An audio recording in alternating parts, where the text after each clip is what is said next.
Okay, so hopefully everyone is able to see my screen now. Here's my contact information I'm displaying right now. And right now we'll take about 30 more seconds to have you just consider what your goals are for today's webinar.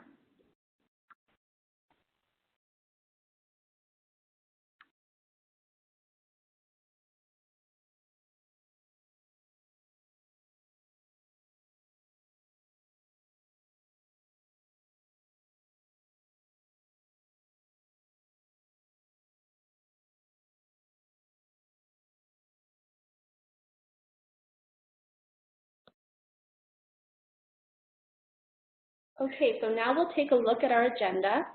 We'll start by activating our background knowledge about universal design for learning and literacy. Then I will introduce tips for using UDL to integrate literacy and the arts. Last, we'll close with time for reflection and an opportunity for you to ask some questions. At this point, I've provided you with some insight into my background and set up the agenda for our session. Now I want to learn a little bit more about you. I'll invite you to visit the link, pollev.com/Heather,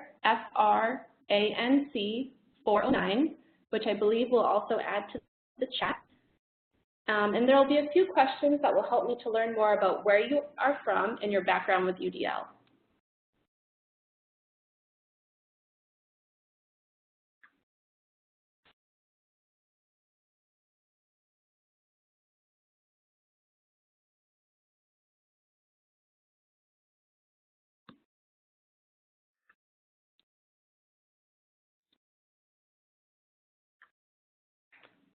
Wow, I can see we have some people here all the way from Alaska.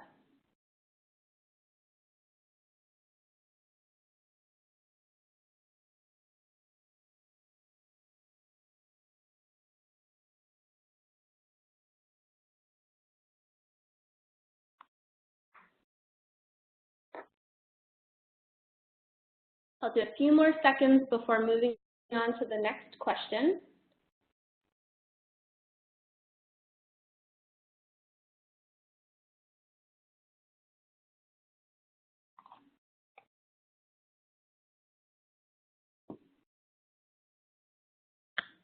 Okay, we'll get the next question up here. So now I want you to rate your knowledge of UDL, or Universal Design for Learning, with 1 being little or no knowledge or experience with UDL, and 5 being a high level of knowledge or experience with UDL.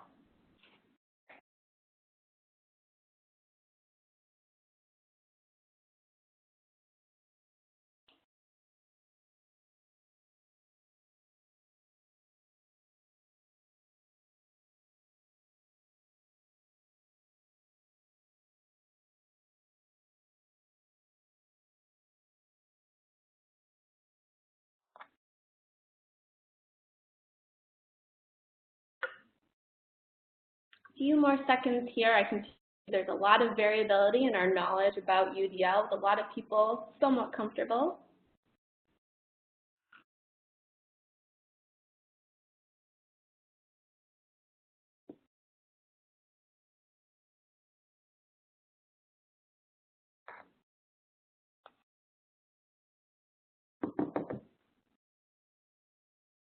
Okay, I'm moving on to our next question. So now, how would you rate your knowledge of literacy on the same scale, with maybe 1 being limited or not very much information or knowledge about literacy, and a 5 being a lot of information and experience with literacy?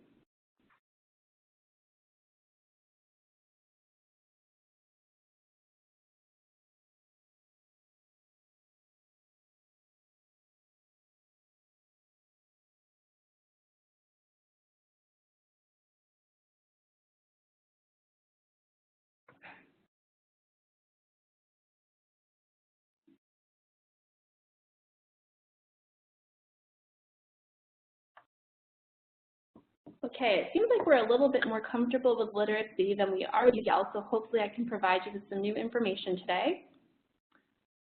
And we just have one more question. So the question is, what is your role Are you a general education teacher, a special education teacher, a teaching artist, an education administrator, a parent, or something else?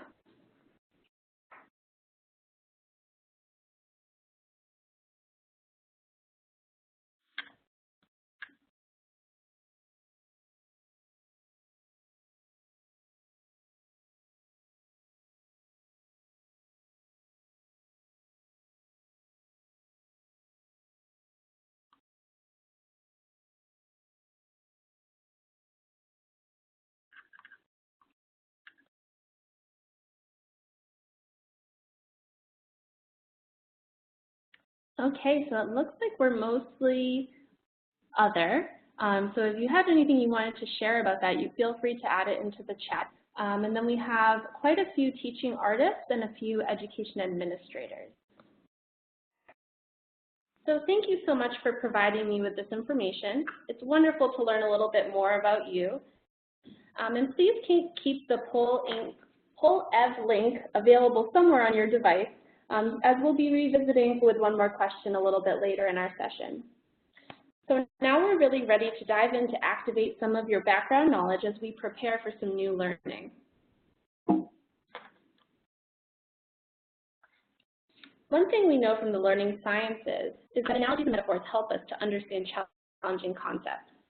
So to activate background knowledge, we're going to start with an analogy that most of us can understand: food. I want you to imagine that it's Saturday night and you're having a group of friends or family over for a dinner party.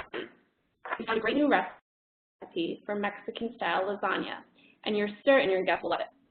You've spent hours in the kitchen preparing the pasta noodles, cooking the ground beef, and carefully laying on cheese, beans, corn, and salsa to create a mouth-watering dish. Hungry yet? Your guests arrive one by one and remark on the aroma coming from the kitchen. You announce proudly that you've made Mexican-style lasagna for dinner. Then something goes wrong. One guest mentions they're eating a gluten-free diet. You've forgotten another is lactose intolerant. And still another has recently become a vegetarian. You've put all this time and energy into preparing a great dish, so what do? What if you had designed for this variability in diet from the beginning? By creating a buffet of ingredients, your guests could choose the toppings that meet their dietary needs. This intentional design for variability from the beginning, rather than troubleshooting and addressing variability reactively, is at the heart of universal design for learning. Another metaphor for universal design for learning is the Global Positioning System, or GPS. When you think about using GPS, what information do you need? Think for a moment, and I invite you to enter your thoughts into the chat.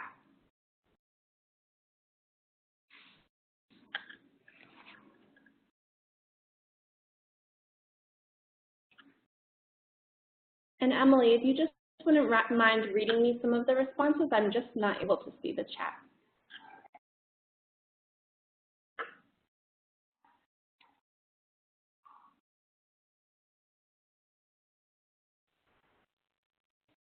I'm just going to give people a few more minutes, but you can also message this directly to Heather by scrolling up and selecting panelist Heather Francis.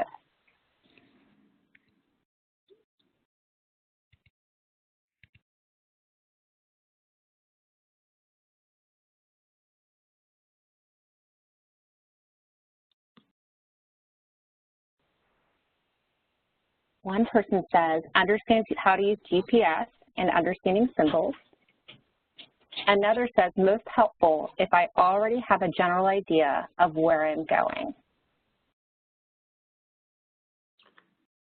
Excellent. Thank you so much for sharing some of your thoughts. So when we're using a GPS, we need 3 key pieces of information: where you're coming from, where are you going, and how do you want to get there. With a GPS, we need to understand our current location, where we are coming from. Next, we need our clear goal, or our destination. Last, we need flexible means, or routes, to reach our destination. Like the GPS, UDL can help us support students in reaching their goals. First, we need to understand students' current levels of performance and understanding. We need to know where they're coming from. Then it's essential to have clear goals for the learning experience. Before we even begin the lesson, we and our students need to know where we're going.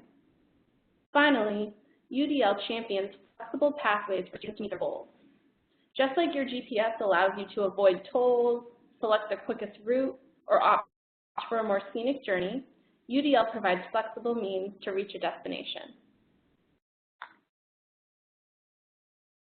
Let's look at one more metaphor from Shelley Moore, whose research focuses on inclusive education in UDL.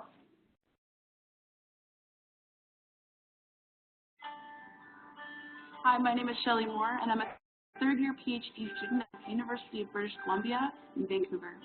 As Canadians, we have a reputation for finding and embracing the strengths in our diversity. This value, however, hasn't been reflected in our classrooms, which still segregate students by ability, especially students with developmental disabilities. There's a gap in our understanding about what we know inclusive education to be, philosophically, versus what we understand and the importance of understanding inclusion in our practice. This is the question I'm trying to answer in my research, is how can we find the value in the day-to-day practice in our classrooms in terms of inclusive education? So how am I going to explain this to you? Now I get to here and try and describe this, or we have a little bit more fun. Why don't we go bowling? So let's talk about bowling. You have 10 pins, you have 2 balls, and you have a lane. The goal is to knock down as many pins as you can. If you don't get them all, it's okay because you have another chance. But when I bowl and roll the ball down the middle and I don't knock them all down, what often ends up happening to me is that there's 2 pins standing on either end and they stare at you. It's the 7-10 split and it's the hardest shot in bowling. How is bowling like teaching? The ball is the lesson, the pins are the kids. We aim for the middle, we do the best we can.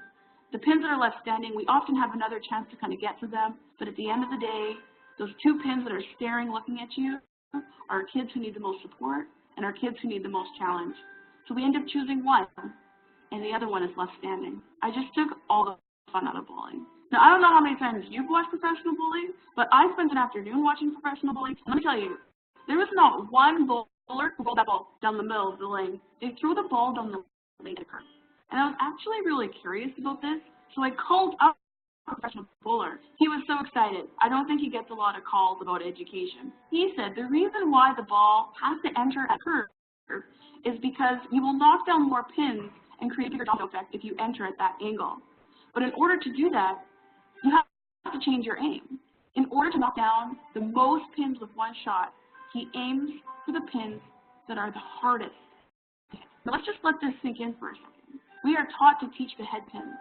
We are not taught to teach the kids who are the furthest and the hardest to get to, the kids with autism, the kids with Down syndrome. The part that's critical here, and it really aligns with universal design learning, is that so often the supports that we design for those kids on the outside of the lane are actually supports that all of the kids need. This is part we understand if inclusive education is going to work together. How can we find this value of diversity in our classrooms between the students? This is not just important for the outside pins, but it's critical for every single one of us. And just think, all we need to do is change our aim. Look how bowling changed education.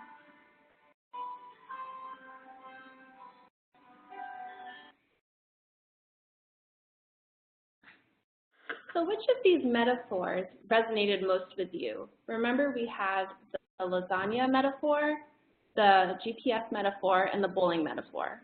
So take a moment to reflect and share your thoughts back on Poll Ev. We're going to create a word cloud together.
So we're receiving a lot of responses. Bowling is our largest response, which indicates that that metaphor resonated with a lot of people.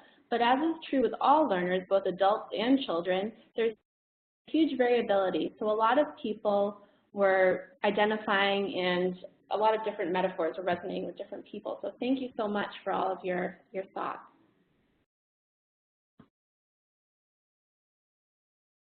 So Universal Design for Learning, or UDL, is a framework to improve and optimize teaching and learning for all people by removing barriers in the curriculum. UDL was inspired by the Universal Design movement in architecture, which was founded in response to the Americans with Disabilities Act.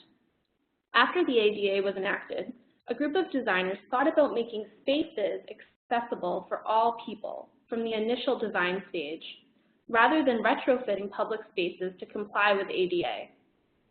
Inspired by Universal Design, David Rose and colleagues at CAST founded Universal Design for Learning. CAST's deep commitment to developing learning tools to support individuals with disabilities in better accessing curricula laid a solid foundation for the development of UDL. At its core, UDL advocates for creating learning environments for all people, those with and without disabilities, by proactively designing accessible curricula from the beginning, rather than retrofitting experiences reactively in response to students being unsuccessful. These are the UDL guidelines, which are meant to be used as a tool to support educators in identifying and addressing unnecessary barriers to learning. The guidelines are comprised of 3 principles: multiple means of engagement, multiple means of action and representation, and multiple means of action and expression. 9 guidelines, which are the bold phrases noted beneath each of the principles, and 36 checkpoints, which provide more insight into what each guideline looks like in practice. There are a few important things to note about the UDL guidelines. First, UDL is a framework, not a checklist. Sometimes the guidelines can be overwhelming to look at, but you do not need to infuse all 36 checkpoints into a lesson. Rather, think of looking through a UDL lens. You infuse UDL based on your learning goal and use the guidelines to address student variability and eliminate unintentional barriers. Second, the UDL guidelines are content agnostic. This means the guidelines are focused on teaching students how to learn, not just what to learn. The goal of the UDL guidelines is to support expert learning, and students are able to show expertise when their learning environment proactively considers their variability. So far, we've thought a bit about UDL to activate or supply background knowledge. Now I'll provide some information about literacy development, and I believe that Emily should be able to hopefully add the link to these UDL guidelines, an interactive and accessible version, to the chat as we have our conversation. So in recent years, neuroscience research has provided us with incredible insight into how the brain learns. This video shows the activity that occurs in the brain when a person reads just one word, dog. So I see that this is not showing up here, but if you can click on this link down here, you'll be able to see this in action. So what happens is first the back of the brain over here really lights up, and those are the recognition networks. As a person discerns the meaning of the word, activity moves forward towards the front of the brain to the strategic networks. If all this brain activity is occurring when reading just one word, imagine how active students' brains are when they engage in listening, speaking, reading, and writing in the literacy classroom. For the purposes of our discussion today, we will focus on 5 domains of literacy: phonics, phonemic awareness, vocabulary, comprehension, and fluency. Phonics is the ability to match letters to sounds. Phonemic awareness is the ability to hear sounds in words.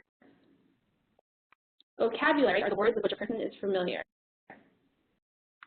Comprehension is making meaning from a passage a person reads or listens to, and fluency is the ability to read accurately, efficiently, and with prosody.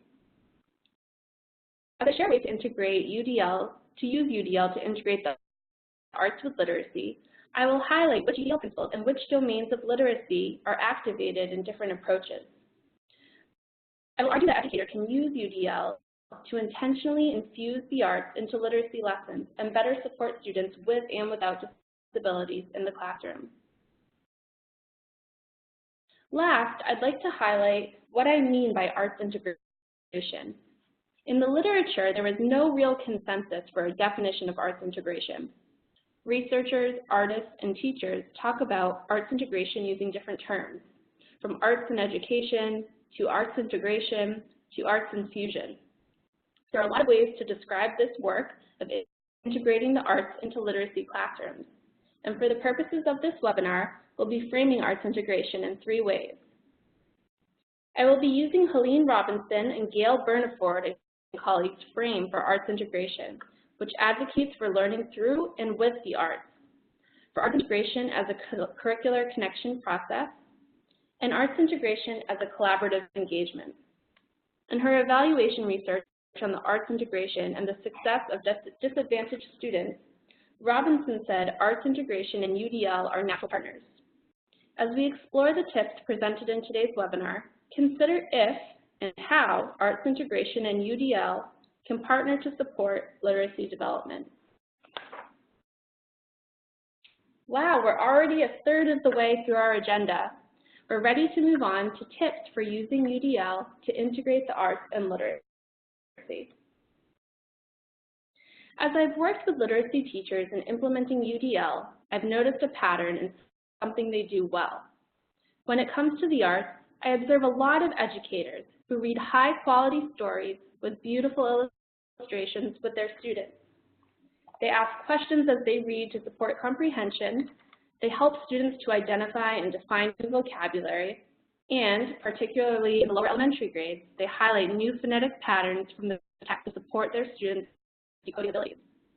After these rich literacy experiences, teachers often end the lesson with a fun art project inspired by the book. Sometimes these experiences are product-oriented, as seen here in the example of a project inspired by the book, The Rainbow Fish. Thinking about what we know about UDL, how can we use the arts more intentionally to support literacy development for students with and without disabilities in our classrooms? This leads to our first tip: integrate the arts into the representation.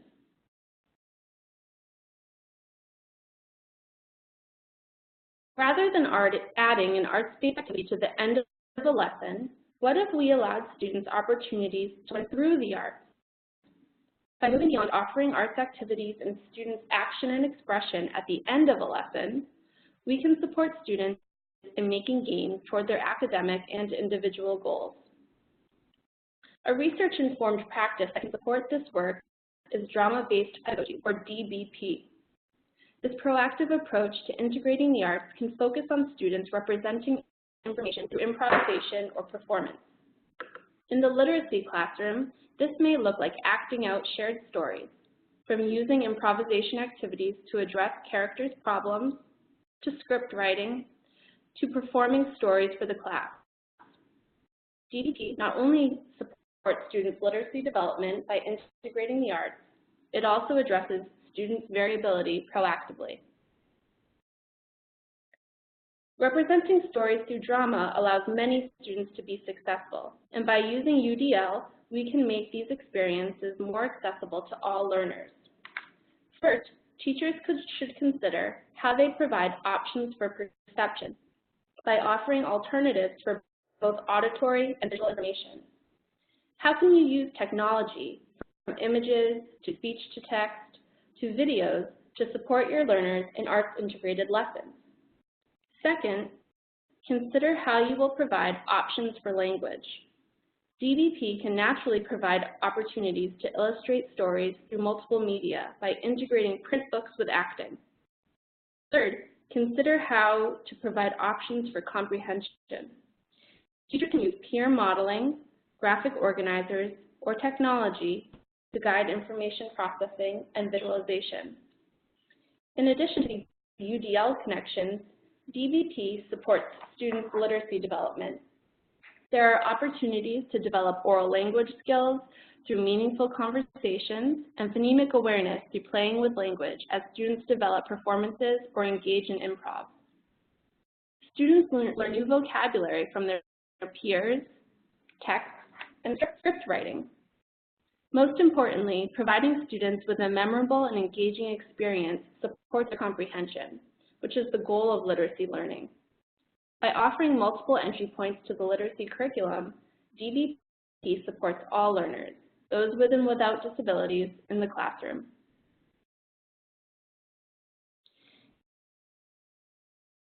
Increasingly, in classrooms across the United States, teachers are integrating movement into their daily routine to address students' behavioral and learning needs. In many of the classrooms I visit, teachers use video-guided dance or movement breaks throughout the day to allow students to stretch, disperse their energy, and get ready to learn. I also see more teachers integrating brain breaks into their classrooms. Individual, small group, or whole classrooms of students select these movement breaks in different ways with a similar goal of dispersing energy to prepare for learning. While it's wonderful that so many teachers have begun to integrate movement into the classroom, I've noticed it often occurs separate from the learning activities. I wonder how we might use the arts to better integrate movement into literacy learning. This leads to our second tip. Use the arts to drive purposeful learning. Movement and dance in the literacy classroom provide important vehicles for developing social and academic vocabulary. Rather than using decontextualized movement to prepare for learning, teachers can infuse movement in meaningful ways. For example, teachers can prompt young students to move their bodies to create letter shapes as they practice spelling words. Additionally, teachers can choreograph, or students can choreograph dances to tell stories or demonstrate vocabulary knowledge. In addition to benefits for language and literacy development, movement and dance may also address students' IEP goals. When I served as a special educator, many of my students had physical therapy goals that were only addressed outside of the general ed classroom.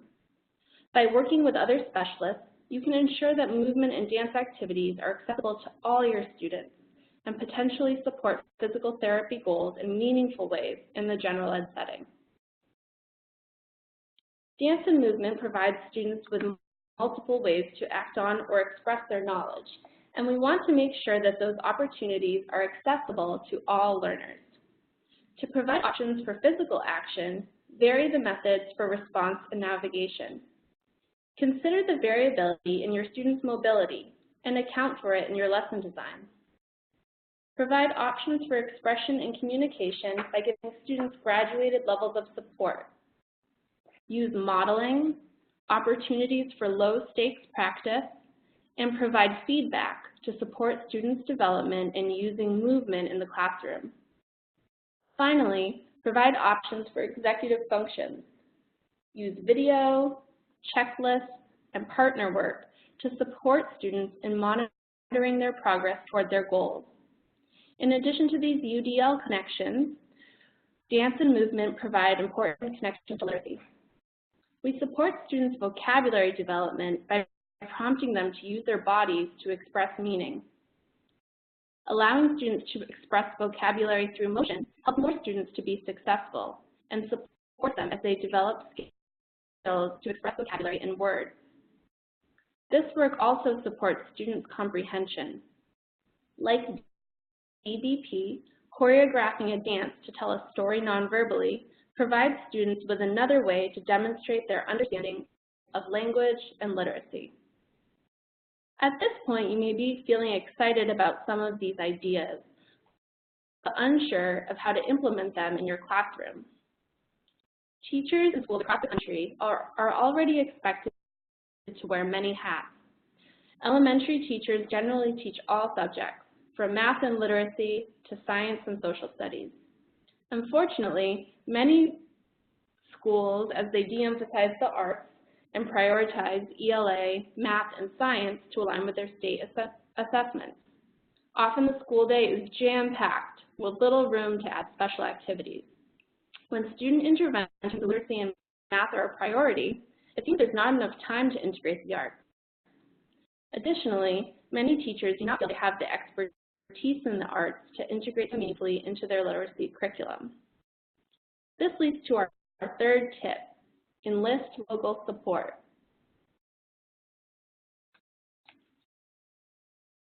Rather than trying to be an expert in all fields, work with members of your local community to bring the arts into the classroom. One group of teachers I worked with this year engaged with their local art museum to bring visual artist volunteers into the classroom for a nonfiction literacy unit focused on desert animals and landscapes. Other educators have partnered with local theater groups, businesses, or parents who value the arts and want to contribute to literacy learning. Partnerships are important in enacting this work in real classrooms. As you collaborate with members of your community, consider how UDL might help to support students and volunteers with and without disabilities. Provide options for recruiting interest by minimizing threats. Consider potential barriers to collaboration, from time of day to accessible spaces, and address those barriers proactively. Provide options for sustaining effort and persistence by being clear about goals and objectives from the beginning of the collaboration. Talk about what you are hoping your students will gain from visiting artists, and be sure to listen to your community members regarding their goals as well. Last, provide options for self-regulation. By allowing opportunities for both students and community members to self-assess and reflect on the learning experience, you can support rich collaborations for the future.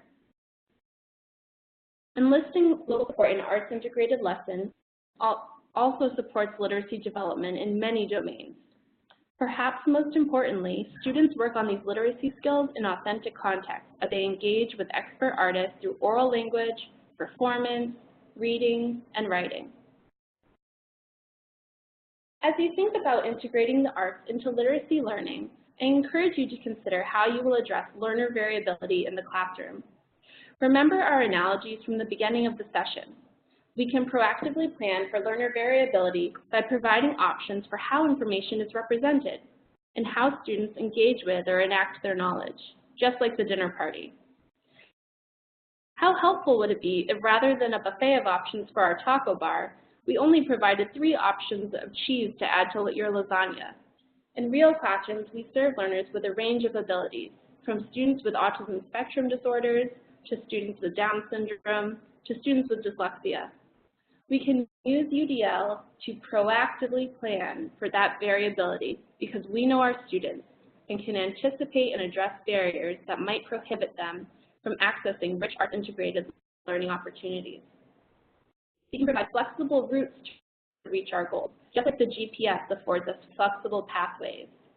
When we hold high expectations for all of our learners, so with and without disabilities, we are affording them the opportunity to work toward the expert learning we know all children are capable of. And as educators, parents, administrators, and artists, we can change our aim, as we learned from the bowling analogy, to support the students who are hardest to reach in accessing rigorous arts-integrated literacy curriculum. This leads to our final tip: support expert learning.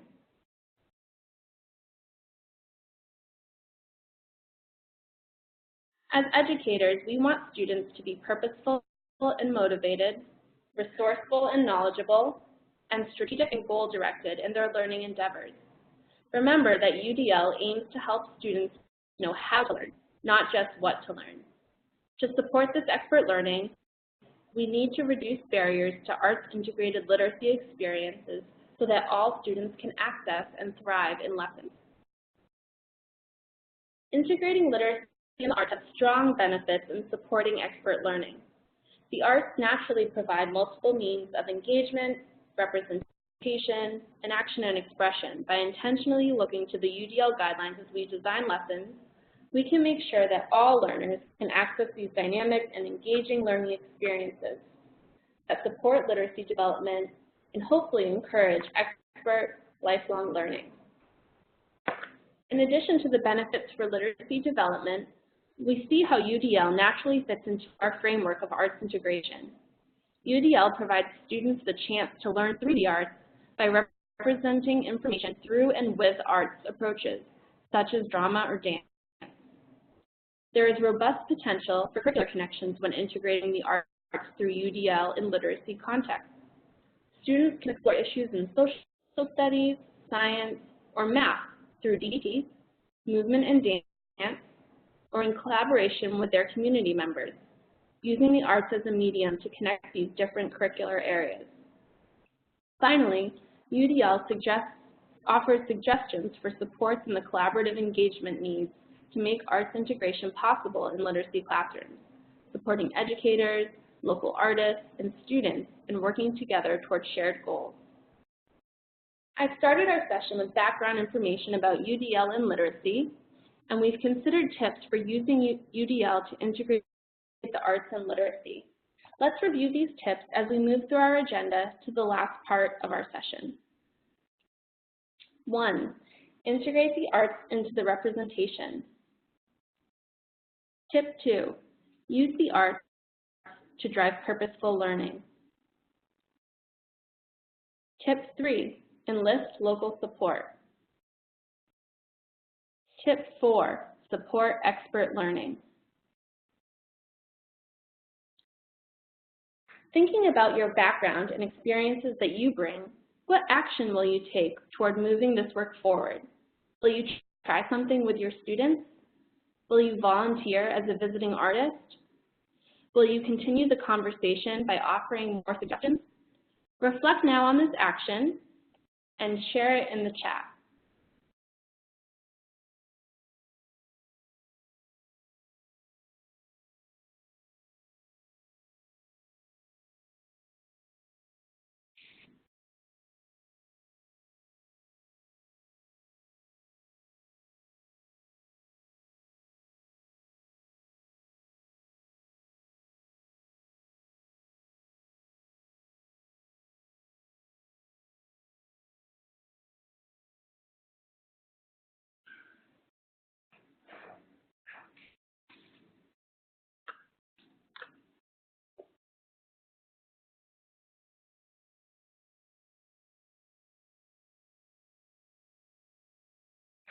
I see that some people participating are looking forward to sharing some of this work with their colleagues, while others are really thinking about collaborating with others and enlisting some local support.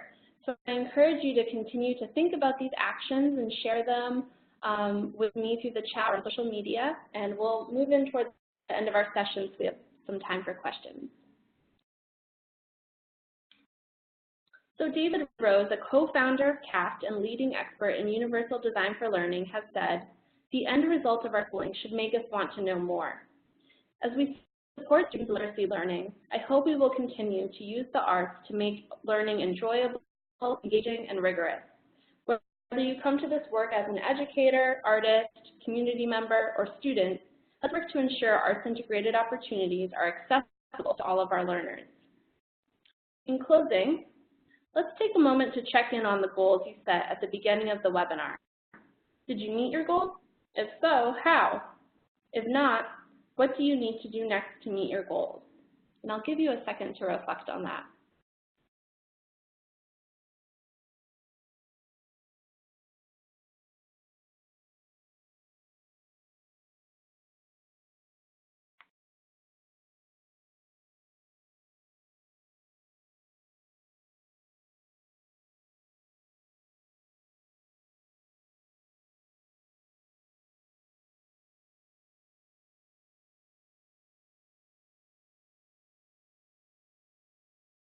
So thank you so much for continuing to add in some different ways that you will be taking this work to action. And now we will open up to some questions, and I'll turn over to Emily to facilitate that.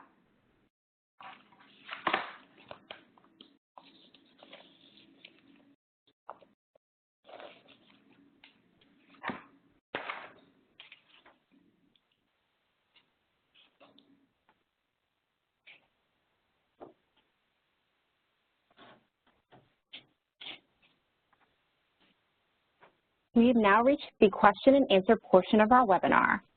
If you haven't already, now is the time to enter a question into the Q&A box or raise your hand.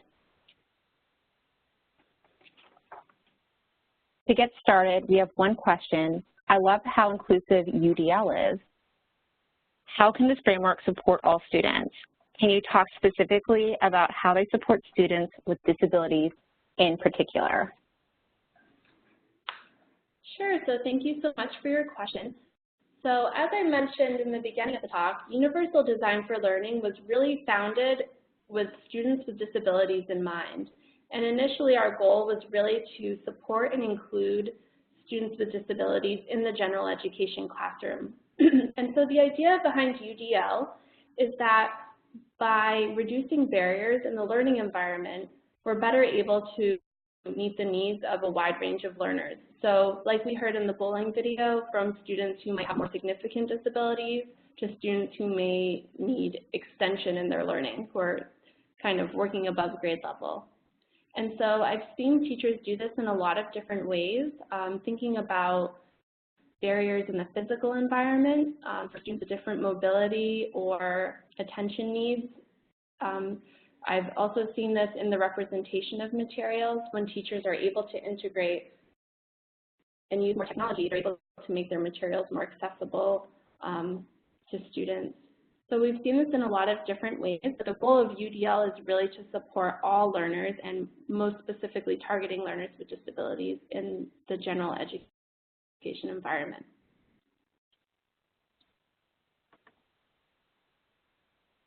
We have another question.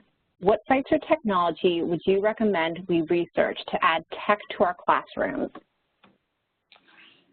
Sure, so there's a lot of great tech tools, and I specifically didn't share any today because I didn't want us to focus too much on which tools. But I think one of the most high leverage tools is really within the Google suite.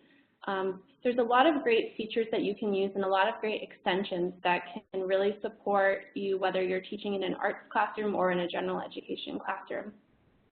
So in Google, features I really like to use are things like voice typing. That's a really great way to allow students to do things like brainstorming their writing, or for those resistant writers, getting them to get some thoughts out, or students with different mobility needs, where that typing might be a challenge.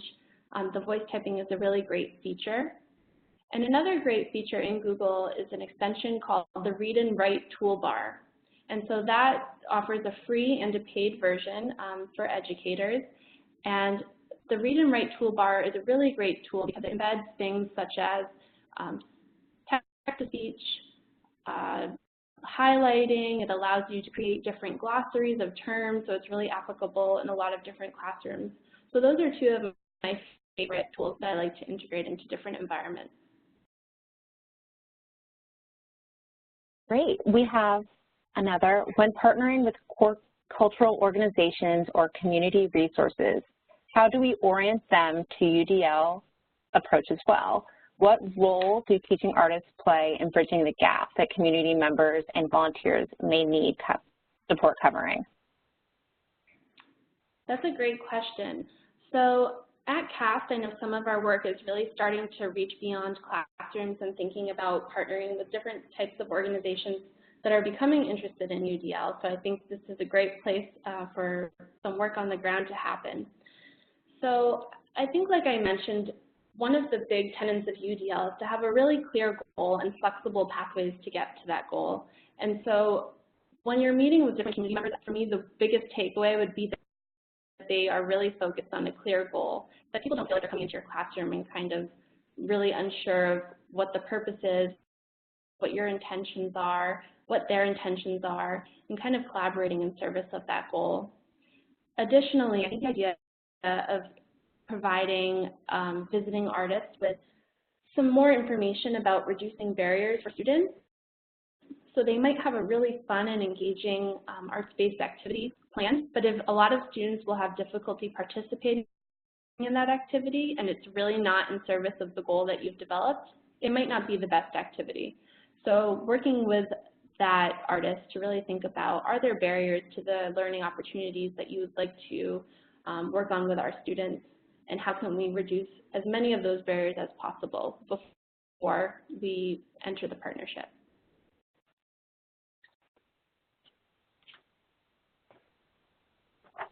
Another question we have is, where might we find examples of what a UDL learning environment looks like in the classroom and on paper and lesson plan design?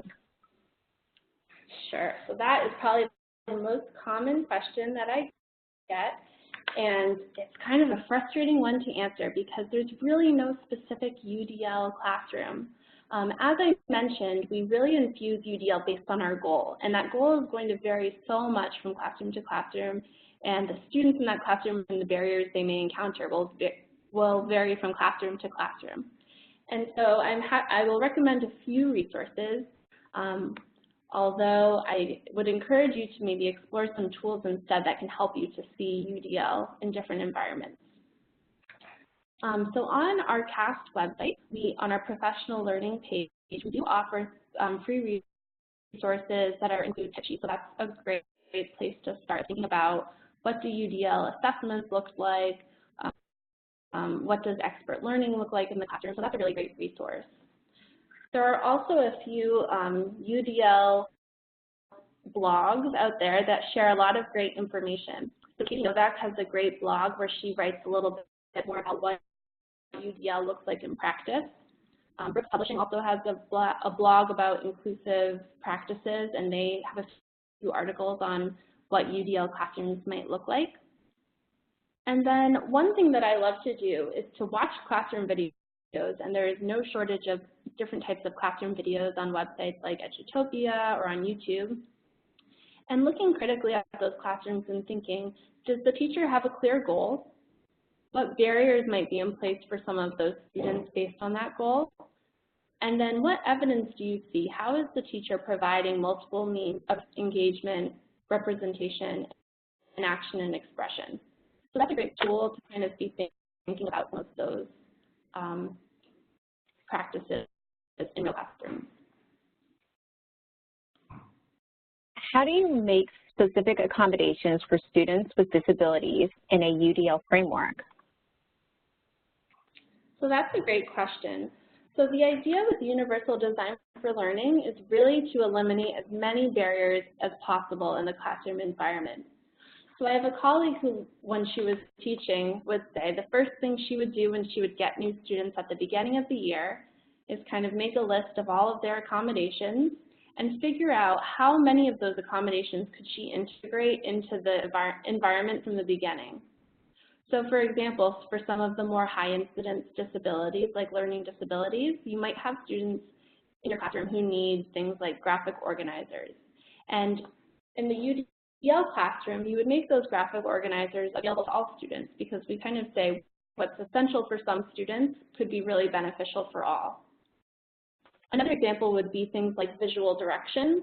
You might have a few students in your classroom who would really benefit from having visual representations for directions. And certainly, I'm sure more than just the students with specific accommodations would benefit from something like visual directions. So UDL is really about how can we infuse these accommodations and these resources for all students in a way that makes sense in order to reduce barriers and make the learning environment more inclusive. And final question, what is your favorite UDL success story? So my favorite UDL success story happened this past school year. I was working with a school in a very rural community. It's actually the school that I had partnered with a local art museum. And these teachers were really hardworking and really willing to invite me into their classrooms and take a hard look at literacy and the work that they were doing with students. And we decided to really change their whole approach to how they were meeting students' needs. And we did this through implementing a station approach. So they were able to have students working on different activities. They were able to work more closely with a lot of their students. And they really saw literacy gains by the end of the year. The students were happier. The arts that they were integrating felt much less disconnected and moving toward more that infusion model of being meaningful and students starting to learn through the arts by the end of the year. So that was a really powerful success story for me. Thank you so much for sharing all of that. So that concludes today's webinar. I'd like to ask you, our webinar participants, to keep your window open following the webinar, where the survey will generate on the screen. If you have to leave early, you'll receive the survey by email. Your feedback is always appreciated. Thank you for joining us. For questions or comments, please contact me by email at ecfeel@kennedy-center.org or by phone at 202-416-8742. Have a nice day.